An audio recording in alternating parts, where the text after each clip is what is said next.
ભારતીય મજદૂર સંઘના 70 વર્ષ પૂર્ણ થતાં ગુજરાત પ્રદેશ દ્વારા મહિલા સંમેલનનું ભવ્ય આયોજન. સંમેલન 16/3/2025ના રોજ યુગલી ફાર્મ પીપલગ ખાતે યોજાશે. આ કાર્યક્રમમાં સાંસદ દેવસિંહ ચૌહાણ, માનનીય હિરણ્ય પંડ્યાજી, અખિલ ભારતીય અધ્યક્ષ BMS ઉપસ્થિત રહેશે. આ કાર્યક્રમમાં સમસ્ત ગુજરાતના મજૂર સંઘના અધ્યક્ષ તેમજ કારોબારી સમિતિ હાજર રહેશે. મારું નામ જિગ્નેશ મજમુદાર છે અને મારો હોદ્દો છે હું ગુજરાત પ્રદેશ ભારતીય મજદૂર સંઘનો અધ્યક્ષ છું. શું કાર્યક્રમનું આયોજન થઈ રહ્યું છે, શું કહેશો? કાર્યક્રમમાં એવું છે કે ભારતીય મજદૂર સંઘની સ્થાપના 23 જુલાઈ 1955માં થઈ હતી અને અમે 70 વર્ષ પૂરા કરીને અત્યારે 70 વર્ષની ઉજવણી કરી રહ્યા છે અને અમારા 70 વર્ષ 23 જુલાઈ 2025માં પૂરા થાય છે.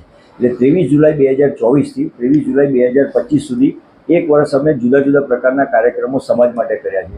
એમાં 23 કે લોકસંપર્ક અભિયાન છે, જનજાગરણ અભિયાન છે, સંમેલનો છે, નિધિ કલેક્શન છે, એ પ્રકારના અમે જુદા જુદા કાર્યક્રમો કરી અને લોકોને ભારતીય મજદૂર સંઘ સાથે અને સમાજ સાથે જોડવાનો પ્રયત્ન કરી રહ્યા છે.